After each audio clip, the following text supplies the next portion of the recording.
adish. C'est un homme qui est indifférent. Comment on voit que c'est un homme indifférent? Paro voit des nissim glouim, il voit des nissim exceptionnels, mais il n'est absolument pas impressionné. Et la Torah nous dit, il fait une Paro, après les premières plaies, Paro se tourne, et qu'est-ce qu'il fait? Il va y avoir le béto, il retourne chez lui et il ne fait pas attention. Donc c'est un homme qui est froid, qui est indifférent, et même après Makat Bechorot, alors c'est vrai que sur le moment il prend un coup, mais juste après il dit oh là là, mais quelle erreur, comment on a pu laisser partir les Bnei Israël. Donc c'est un homme qui n'apprend pas, qui reste indifférent. Et là le Rav Wolbe nous dit qu'on ne parle pas de Paro, on nous parle d'une sorte d'individu. Paro, c'est une sorte d'individu qui ne se laisse jamais impressionner et qui ne reçoit aucune influence, quels que soient les événements de leur vie. C'est-à-dire qu'ils peuvent voir leur monde s'effondrer devant eux, comme Paro. Paro, il voit son monde s'effondrer devant lui, et au sens propre comme au sens figuré. C'est-à-dire qu'il voit son honneur, il voit son pays, il voit son fils mourir. Lui, il est sur le point de mourir, et malgré tout, qu'est-ce qu'il reste? Il reste un homme indifférent à ce qui se passe. Et ça n'a pas de lien avec le Vaïcheza qui a Hachem et les formes? Non. Initialement, c'est lui qui reste indifférent. Ce qui est rapporté et qui rentre chez lui et qui ne fait pas attention, c'est au début. Donc c'est un homme, il voit des nissim veniflot devant lui, il voit des choses le émettre devant lui, mais il reste indifférent, ça ne change rien. Et la Torah nous donne une définition, nous dit le Rav Wolbe, dans Makat Barad. Juste avant Makat Barad, on nous définit ce que c'est la Yirat Shamaim, et à l'inverse, ce qui est Paro. Juste avant Makat Barad, Moshe Rabbeinu dit celui qui craint Ayare Devar Hashem, celui qui craint Akadosh Baruch Hu parmi les serviteurs de Paro, alors qu'est-ce qu'il fait? Il rentre son bétail, il rentre ses serviteurs, parce que c'est annoncé la plaie de la grêle. La plaie de la grêle est annoncée. Donc celui qui craint Kadosh Baruch Hu, et on voit que la Yirat Hashem, la Yirat Shamaim, ça s'applique même au Goïm, puisqu'on parle de Yirat Hashem. Et on voit que Abraham Avinu aussi, quand il a caché le fait que c'était le mari de Sarah Imenu, il a dit pourquoi j'ai fait ça? Parce que il n'y a pas de Yirat Elohim. Donc on voit que cette notion de Yirat Elohim, c'était chez Avimelech. On voit que cette idée-là se retrouve même chez les Goïm. Alors le passouk nous dit celui qui craint Akadosh Baruch Hu va faire attention à son bétail, il va le faire entrer. Et la suite du passouk, c'est Ve'asher lo sam libo el devar Hashem. Celui qui ne fait pas attention à ce que dit Akadosh Baruch Hu. Donc on voit que le Yireh Shamaim, celui qui a Yirat Shamaim, c'est celui qui fait attention, et celui qui fait attention aux événements de sa vie. Puisque, en miroir, l'inverse du Yireh Shamaim, c'est celui qui ne fait pas attention. Donc une personne qui ne fait pas attention aux événements de sa vie, qui voit des choses se passer dans sa vie, et qui reste indifférent, il continue, il rentre chez lui, va y faire comme Paro, il va à droite, à gauche, et il ne fait pas attention, il ne va pas rentrer dans une réflexion s'il lui arrive des événements, et des événements parfois douloureux. Alors ça, c'est l'inverse de Yirat Shamaim, et ça, Paro, ça c'est le premier élément, c'est une notion d'indifférence. Oui. Excuse-moi, il y a un truc que j'ai jamais compris, moi, c'est les idolâtres qui croient en Dieu. Pour moi, c'est antinomique. Puisqu'ils font référence à Dieu. Par exemple, on voit l'histoire là, de la prophétie au moment de Pourim. Ils attendaient la fin de la prophétie. C'est qu'ils croient. Et à côté de ça, ils sont idolâtres. C'est juste pas la même chose. Ils font des associations. Parce que nous, on dit que Hachem est Chad, et eux, ils disent que Hachem, effectivement, il y a une force, mais il y a des associations. Ils font des associations. Ils croient, voilà, je pense qu'il y a une association. Ils croient qu'il y a plusieurs dieux. Ils croient qu'il y a une force au-delà d'eux. Ils croient pas deux, après la force elle est démultipliée. Donc ce sont des associations. Leur erreur, c'est qu'ils disent qu'il y a un dieu, et il y a des associations. Il y a plusieurs dieux. Après, d'autres, par exemple, vont faire l'erreur de dire que des faux prophètes, par exemple. D'ailleurs, Paro il dit il y a des faux prophètes, je pense que c'est votre Dieu. c'est un prophète. Et nous on dit que Hachem Echad et que Moshe a fait descendre la Torah. D'autres vont dire que non. Après Moshe, il y a eu d'autres prophètes, ou en tout cas pas chez les Yehudim. Et ça, c'est une erreur. Donc, c'est soit des associations, soit des faux prophètes. Top. Donc ça, c'est le premier élément, première caractéristique de Paro, c'est l'indifférence. Donc quelqu'un qui est indifférent, il voit des événements dans sa vie, des événements douloureux comme Paro, on a dit qu'il voit son monde s'effondrer devant lui, et il reste indifférent. Ça fait rien, aucune pas, aucune influence, il n'est pas impressionné. Deuxième, et c'est un niveau supérieur, c'est le Rav Dessler qui nous en parle. Et il ne nous en parle pas à propos de Paro, mais Paro, si on remarque les lettres du mot Paro, c'est Oref, avec le V. Oref, c'est quoi Oref? C'est la nuque. C'est aussi Péra. Péra, une mauvaise bouche, pas mal, mais surtout, Paro, c'est Oref. Et il y a une dimension chez l'homme qui s'appelle Kéché Oref. Et on va voir que ce n'est pas de Paro dont on parle, mais Paro a cette dimension-là. Kéché Oref, la nuque raide. Et le Rav Dessler nous dit, parfois, une personne va voir le Hémet, mais il ne va pas réussir, il ne va pas pouvoir le prendre en compte à cause de Kéché Oref. Quand quelqu'un a mal au cou, qu'est-ce qui se passe? Il a la nuque raide, qu'est-ce qu'il peut? Il n'arrive pas à tourner la tête, il n'arrive plus à bouger. Donc une personne peut être tellement endurcie dans son chemin, il peut avoir tellement la nuque raide ou la tête dure, qu'il va voir le Hémet, il va le voir devant lui, mais il ne va pas changer son mauvais chemin. Et ça s'appelle Kéché Oref. Pourquoi? Parce qu'ils n'arrivent plus à tourner. Ils n'arrivent plus à tourner la tête pour voir derrière qu'est-ce qui se passe, comment je peux faire pour changer. Alors ça peut venir de la gava, et ça peut venir aussi tout simplement une personne qui est tellement, pendant des années, il s'entête il s'habitue dans son erreur, qu'il devient incapable, pas de voir, parce qu'il voit son erreur, mais il devient incapable de changer. Et effectivement, à propos de qui c'est... Oui. J'avais compris que quand le Oref, il est entre le Moa et le Lev, justement que quand tu as le Oref dur, bah finalement, l'information que tu reçois du Moa, qui devrait être quelque chose, eh ben, il ne passe pas à ton Lev, et inversement. Donc en gros, Kéché Oref, c'est-à-dire que finalement, il n'y a pas de transmission du cerveau au cœur et du cœur au cerveau. C'est aussi une dimension aussi de Paro, qui ne faisait pas justement que lui il avait, même s'il voyait les choses de la logique, son cœur il s'endurcissait malgré tout. C'est parce qu'il n'était pas capable de pouvoir adopter. Il avait empêché le passage. Il a fait. C'est une autre explication, c'est un Razak. Ouais. Donc ça devient l'homme il devient qui est comme un morceau de fer et qu'on peut pas tordre. Alors dans ce cas-là, c'est une situation très très difficile parce que nous dit le Rav Dessler, en tikva chez Ajou Bitshuva. Il n'y a pas d'espoir qui revienne par lui-même en Tchouva. Et de qui on nous parle dans la Torah? La référence de Kéché Oref, ça parle du Ham Israël. Et que dit Akadosh Baruch Hu? On l'apprend dans la Torah. Akdosha, on voit dans Parashat qui dit ça. Akadosh Baruch Hu dit à Moshe Rabbeinu, laisse-moi et je vais les détruire. Pourquoi? Parce que quand on est dans la dimension de Kéché Oref, alors il n'y a plus d'autre solution que... Et Akadosh Baruch Hu dit à Moshe Rabbeinu, laisse-moi.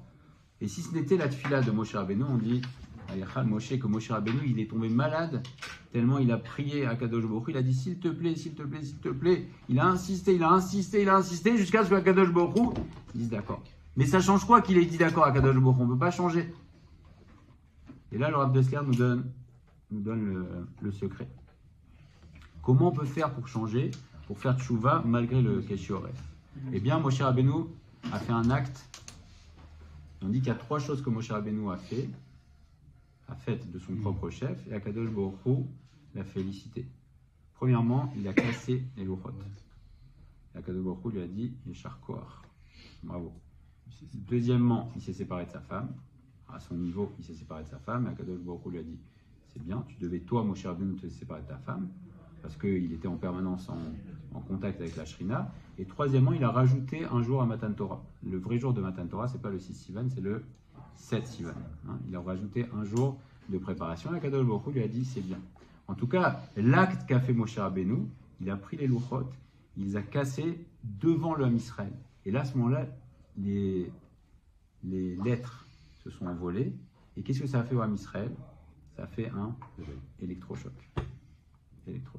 Donc la seule solution, quand quelqu'un est dans la dimension de Kéché Oref, qui sent, lui-même on peut sentir des fois que mais je sais, mais j'arrive pas à changer. Je vois que j'arrive pas. Alors on peut être dans cette dimension de Keshe Oref. Et donc dans ce cas-là, quelle est la solution? Il y a une seule solution. On ne peut pas faire tchouva, c'est-à-dire que par là, juste par notre volonté, par notre simple volonté, si on n'a pas un facteur extérieur, alors on ne peut pas faire tchouva. Donc c'est soit l'électrochoc qui va venir de l'extérieur, soit, nous dit le Rav Dessler aussi, ça peut être l'étude aussi, une étude puissante, par exemple de Moussard puissante, qui va casser, qui a la capacité, mais en tout cas, ça doit forcément passer par une hit-oré-route très puissante. C'est obligatoire, quand on sent qu'on n'arrive pas, on a envie de changer. On voit le émettre, mais on sent qu'on n'arrive pas parce qu'on sent que on a la nuque raide. Alors à ce moment-là, il y a une seule solution, c'est soit ça va venir de nous, et c'est la solution, c'est hit-oré-route, une très grande hit-oré-route, quelque chose d'extrême, comme voilà, Moshe Rabbeinu, il a cassé les louchot devant les Bnei Israël, et là ils ont eu l'électrochoc et ça les a sauvés. Ils ont eu quelque chose, c'est pas Voilà. vraiment d'eux-mêmes. Voilà. Ça leur a... Soit, c'est un déclencheur. effectivement. Mais il faut un déclencheur, c'est-à-dire que si on est dans la dimension de Keshe Oref, on peut tous avoir cette dimension-là, on voit les choses et on n'arrive pas, alors soit on va se faire nous-mêmes un électrochoc, on va changer, on va faire quelque chose de très fort, soit alors à ce moment-là, et c'est là qu'on va en venir à notre DRHM, soit il peut avoir un facteur déclencheur, donc soit par exemple Moshe Rabbeinu, soit Kadosh Baruch Hu aussi, peut parfois être obligé, entre guillemets, de nous réveiller. Oui, monsieur Cohen. Oui, simplement, j'ai une question qui me vient. On parle de Sitra Ahara. Et la sorcellerie et tout ça, il s'appuie sur quelle force? Sur ça, sur la Sitra Acha, comme vous dites. Ce sont des forces qui existent, on n'a pas le droit de dire. Cette notion de Sitra Ahara? Akadosh Baruch Hu a tout créé, Zé de Mazé. Il a tout créé l'un en face de l'autre. Il a créé la Gdusha, il a créé la Touma. Il a créé le bien et le mal. Donc la Sitra Acha, c'est le pendant de la Gdusha. Et normalement, ce sont des forces qu'on n'a pas le droit d'utiliser. Et la sorcellerie, ça utilise les forces contraires. Donc les Kochot, ça s'appelle les Kochot Atuma. Et c'est pour ça que les personnes qui font de la sorcellerie, etc., c'est très impressionnant. Parce que ça existe, ce sont des Kochot Atuma, des forces d'impureté qui vont... Et c'est un rapport à l'idolâtrie aussi. L'idolâtrie à l'époque, avec les idoles, ils faisaient des miracles. Et c'est pour ça que les gens étaient très attachés à l'idolâtrie, parce qu'ils faisaient des miracles. Et là, c'est pourquoi les gens faisaient de l'idolâtrie, parce que l'idole faisait ce que la personne voulait. Et ils pouvaient en disposer. Donc c'était un dieu, avec un petit dé, un dieu, une divinité, qui accomplissait la volonté de son soi-disant serviteur. Et c'est pour ça qu'ils étaient intéressés. Et c'est aussi l'idée du Hegel Hazahav, c'est de dire, on veut bien un guide, mais en fait, ce guide-là, on veut qu'il fasse ce que nous, on veut. Donc c'est ça l'idolâtrie, ça qui les intéressait. Ils servaient, soi-disant, une idole. Cette idole, ça faisait des miracles. Et quand ils n'étaient pas contents, que l'idole ne remplissait pas leur désir, ils prenaient l'idole, ils la cassaient. Et nous, on dit non, nous, on a un Dieu. Et on sert à un Dieu. Et donc, des fois, il y a des choses qui sont contraires à nos attentes du moment. Et pourtant, on continue à le servir. Mais c'est ça qui attirait tellement les gens dans l'idolâtrie, c'est qu'ils faisaient des miracles, mais avec les Kochot Atuma, avec les forces d'impureté. Top. Alors, on reprend notre idée de Keshe Oref. Donc, on voit qu'il y a une solution. C'est l'éveil. C'est un éveil très fort. Et la semaine dernière, on avait commencé à parler des épreuves qu'une personne peut rencontrer dans la notion de Hashgacha Prati, dans la providence individuelle. Mais il peut y avoir parfois, ceux qui veulent suivre dans le texte, il peut y avoir parfois, concernant les épreuves qu'une personne peut rencontrer, ça peut être une personne qui est un tzaddik et qui a des fautes. Ou bien une personne bénoni, quelqu'un de moyen, et qui est équivalent. Et Akadosh Baruch Hu va faire une gzera pour le réveiller. Nous dit le Ramchal, chez Yehureru Litchouva. Donc ça peut être un tzaddik. Mais dans certaines choses, il est endormi, Akadosh Baruch Hu va lui envoyer une épreuve, une difficulté pour le réveiller parce que sur ça, il n'arrive pas à changer. Ou une personne moyenne, donc Shakoul Bemasav. Pour ça, il faut être observateur. Il ne faut pas être radiche, comme tu as dit. Alors voilà. Donc on voit qu'il faut connaître ces deux dimensions. Parce qu'une personne, effectivement, qui même à ça, va être radiche. Alors au début, Akadosh Baruch Hu il va faire un petit... Voilà. Si on est indifférent, alors on voit comme Paro. C'est aller... Ça allait crescendo. Réveille-toi, réveille-toi, réveille-toi, réveille-toi, réveille-toi. Et jusqu'à ce qu'il arrive au point de rupture. Et même au point de rupture, il continue. Il dit, mais pourquoi on a laissé pas partir les Bnei Israël? Mais on est fou. Et il continue dans son chemin. Alors, Akadosh Qui Baruch va Hu, faire une introspection et qui va chercher à savoir le pourquoi qu'il arrive telle ou telle chose. très bien. Et l'autre qui va passer à côté. Alors, c'est magnifique. Alors, c'est magnifique. C'est le problème, c'est entre Paro et Moshe. Voilà. Le meilleur moyen d'éviter le din et les problèmes, c'est de se faire soi-même. C'est-à-dire celui qui analyse, qui fait Cheshbon Nefesh, qui il analyse ses actes, il n'y a pas besoin de din. Si toi-même tu dis ah j'ai pas bien fait ça, je change, on dit ok, ben lui il n'a pas besoin de din, il n'y a pas Je besoin crois de. que le moindre tzaddik, dès qu'il a le moindre petit truc, il se dit attends, s'il s'est passé ça, c'est qu'il y a forcément quelque chose qui doit se passer. Il analyse chaque chose. Voilà, ça lui suffit un petit bruissement de feuilles, c'est bon. Oui. Après, voilà. L'homme normal, entre guillemets, d'ennemi, Oui. globalement, en Qui fait, peuvent le faire. il alterne la permanence entre sa situation de Sadiq, enfin de Moshe et de Pharaon, quoi. Ça peut dire qu'on a ça en nous.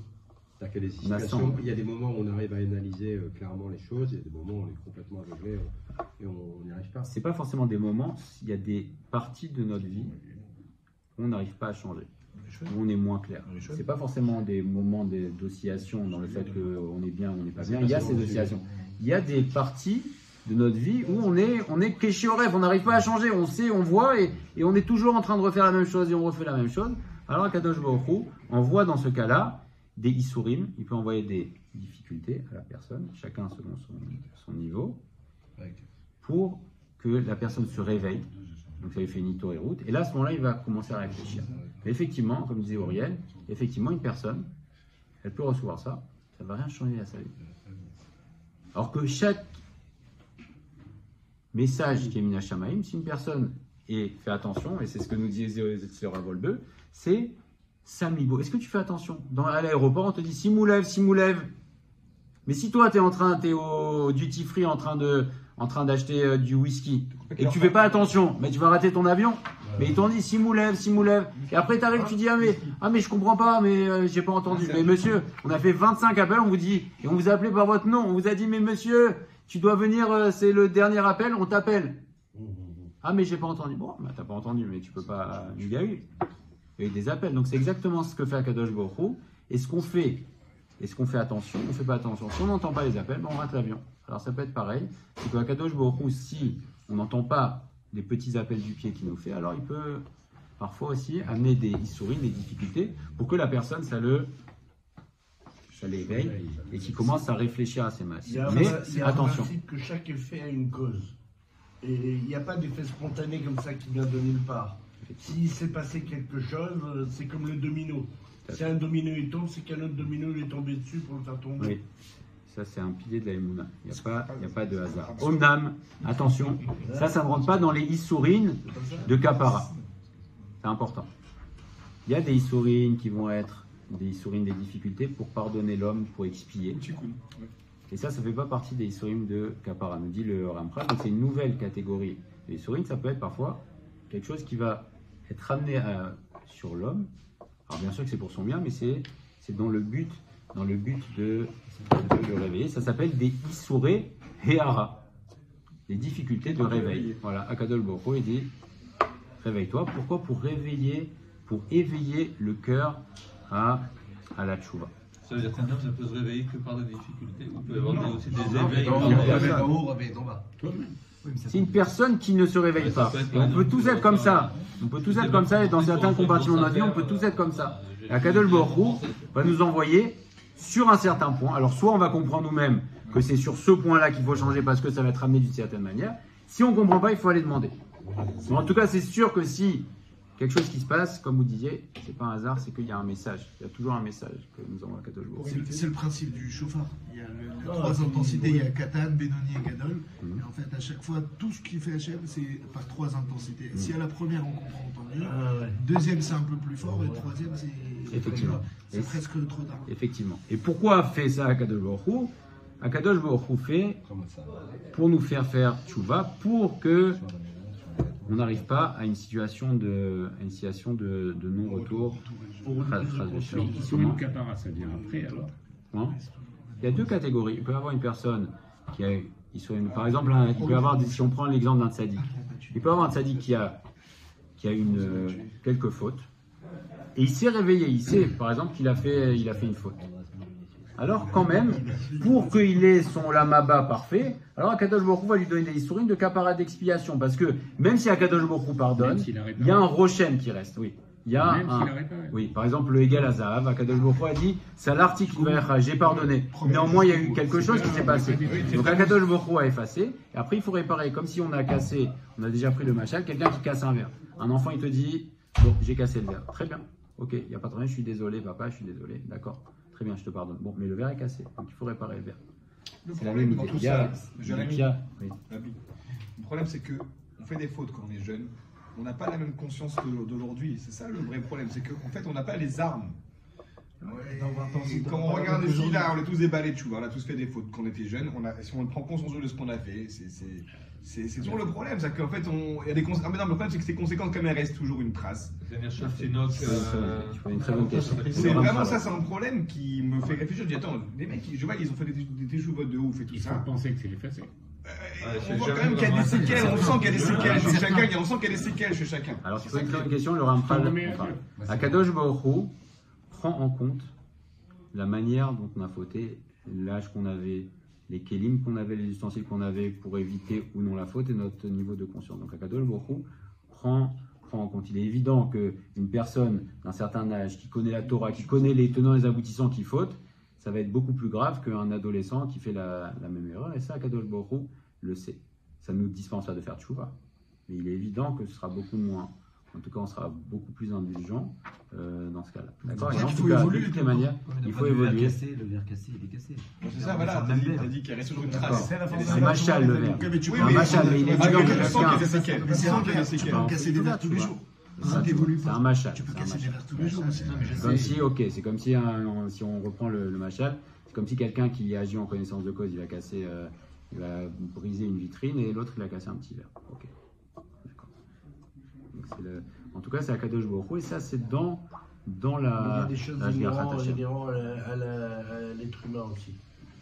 On sait qu'un homme à l'âge de 40 ans, et c'est beaucoup plus délicat dans sa vie de couple.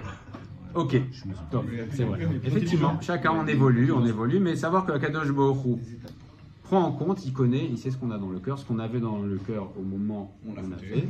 Il connaît les informations qu'on avait, pourquoi et comment, il connaît nos faiblesses, nos forces, et ça c'est Akadosh Baruch Hu. Donc nous, ce qu'on doit faire tchouva, dire je regrette, etc. Mais ça ne veut pas forcément dire que si on a fait une erreur quand on était ado, on va avoir les mêmes conséquences que quand on est adulte. Okay. Très bien. Maintenant, le Ramchal nous dit, mais tu dois savoir que comme quand une personne, là on parle plus d'une personne qui va fauter maintenant en connaissance de cause. Sache que Akadosh Baruch Hu donne à l'homme une limite. Il accepte qu'une personne faute jusqu'à une certaine limite. Et c'est valable sur le plan collectif et individuel. C'est rapporté qu'à propos des nations du monde, les nations du monde, elles peuvent fauter une nation jusqu'à ce que son verre soit plein. Et à ce moment-là, elle tombe d'un coup. Ce qui s'est passé pour l'Égypte. L'Égypte, c'était puissance numéro 1. C'était Mitzrayim, c'est la matérialité dépourvue de toute spiritualité, l'idolâtrie, la débauche, etc., etc. Ils étaient numéro 1. L'Égypte a disparu et c'est plus jamais redevenu une grande puissance. Aujourd'hui, l'Égypte, c'est pas une d'autres civilisations. Ça a duré quand même 20 siècles. Voilà. Et quand ils sont tombés parce que Akadosh Baruch Hu a dit Atkan, c'est fini. Et là, tout de suite, ils tombent. Et ça, c'est valable sur le plan collectif, c'est valable sur le plan individuel. Qui est-ce qu'on a vu? Alors, bien sûr, Paro, mais un des grands exemples, c'est Aman. Aman aussi, il était roi du monde, plus puissant qu'Achashverosh. Le jour où on a dit il tombe, en 1 minute il est tombé. Parce que Akadosh Baruch Hu donne une limite à l'homme. Pour les fautes qu'il peut faire, il accepte, jusqu'à ce qu'à un moment, il tombe. Et tout son parcours, lui, il pense que c'est de la Hatzlacha. Cet homme-là, par exemple, Aman, il pensait que c'était de la Hatzlacha, qu'il avait de la réussite. Mais en fait, Akadosh Baruch Hu, depuis le début, avait préparé chaque événement que faisait Aman. Chaque acte que faisait Aman, il préparait sa propre chute, la potence. Il l'a préparé pour Mordechai. Mais en fait, il le préparait pour lui. Mais Mouchan, c'est-à-dire qu'il est prêt. Il est déjà prêt à la Pouranout. C'est-à-dire que depuis le début, c'est un homme qui était prêt à sa propre perte. Et c'est ça la grandeur d'Akadosh Baruch Hu. C'est que même le rachat, Il croit qu'il est réussi, mais en fait, sa réussite, c'est qu'il prépare déjà sa propre chute. Oui. Il a déjà eu un aperçu de sa chute au moment où il pensait porter les habits royaux. Voilà, effectivement. À la limite, s'il avait fait ce que tu as dit tout à l'heure, s'il avait fait Tchouva à ce moment-là, peut-être que. Ou je sais pas, il a fait Tchouva. Alors c'est un Malek, mais effectivement. Et sa femme lui a dit, si tu as commencé à tomber devant lui, devant le juif, alors laisse tomber, c'est fini, tu vas tomber complètement. Si tu as commencé à tomber, sache que c'est terminé. Et c'est comme ça. Akadosh Baruch Hu laisse les Réchaïm, et les Réchaïm qui sont en train de nous faire du mal aujourd'hui. Et ils pensent que c'est de la tzara qu'ils ont. Mais en fait, ils sont en train de préparer leur chute. Et plus ça va, plus ils accélèrent leur chute. Et d'un coup, ils vont disparaître. Comme... Accélérer le process. C'est comme le mariage, comme son mariage, en fait, comme pas de terroriste. Alors comment Akadosh Baruch Hu fait ça? Ça répond à ta question, Auriel. C'est que Akadosh Baruch Hu analyse kol prat me'apratim. Il analyse les détails du détail. Il va voir, et comment il analyse ça pour apporter des réparations à l'homme ou parfois des difficultés. Il va non seulement analyser le présent de la personne quand elle fait la faute, mais il va intégrer également à Kadosh Baruch Hu son entourage actuel. On sait que par exemple, si une personne faute et que ça va faire de la peine à un tzaddik qui est proche de lui, alors Kadosh Baruch Hu ne va pas amener une punition sur cette personne parce que ça va faire de la peine à la personne. Ou inversement, il peut y avoir, ça peut être aussi dans le sens. Donc Kadosh Baruch Hu va intégrer le présent, le passé et également le futur. Et on voit que Akadosh Baruch Hu intègre le futur. Dans Netzach Israël, on a vu que Ammon et Moab, la raison de l'existence de Ammon et Moab, des deux peuples, Ammon et Moab, qui n'ont même pas le droit d'entrer dans le Ham Israël, c'est parce que sortiraient d'eux deux perles. Ruth à Moabia, Ruth, l'ancêtre de David Améler, et Naama, Ammonite, et Naama, l'ancêtre de Shlomo Améler. Alors là, on voit que Akadosh Baruch Hu intègre aussi ce qui va se passer après pour amener ou non une justice et un jugement sur quelqu'un. Pour une personne. Voilà. Et ça, c'est l'Ashgacha d'Hachem qui intègre tout depuis le début jusqu'à la fin des temps. Et le Ramchal nous dit par exemple... Quand tu sais que hier, il y a eu 7 personnes qui sont mortes, qui font partie du peuple. Alors, ça nous échappe. Et là, pour sauver une personne, tout dans le peuple, à propos de la paracha, quand on dit que Moshe il a tué l'Égyptien, il a regardé à gauche et à droite, ça veut dire qu'il a essayé de savoir si sa descendance allait avoir de tzadikim ou non. Exactement. Et il a vu qu'il n'y aurait rien, donc il a tué. Exactement. Et donc une personne peut naître, par exemple, nous dit le Ramchal, si une personne a mérité d'avoir de la grandeur et de la richesse, alors ces enfants vont naître riches également. Par exemple, il y a des familles, par exemple la famille Rothschild, Yainara, il y a eu un décret de richesse sur toutes les générations. Et donc, pour quelle raison? Parce qu'il y a eu un décret que le premier de la famille des Rothschild, de la dynastie Rothschild, serait riche, et ça a été décrété jusqu'à la fin des temps. Et donc les enfants naissent riches, non pas parce qu'ils ont mérité, mais c'est des kélim, ce sont des choses qui sont transmises. Et il y a 5 choses qu'une personne peut transmettre à ses enfants. C'est rapporté ici. C'est la beauté, c'est rapporté dans la Maseret Douyot, la beauté, la force, la richesse, la sagesse et la longévité. Ce sont les 5 choses qui peuvent être héritées en tant que kélim. Et donc on voit que Akadosh Baruch Hu intègre aussi bien le passé, le présent et le futur pour faire et pour gérer les événements de la vie de chacun et de chacune d'entre nous. Et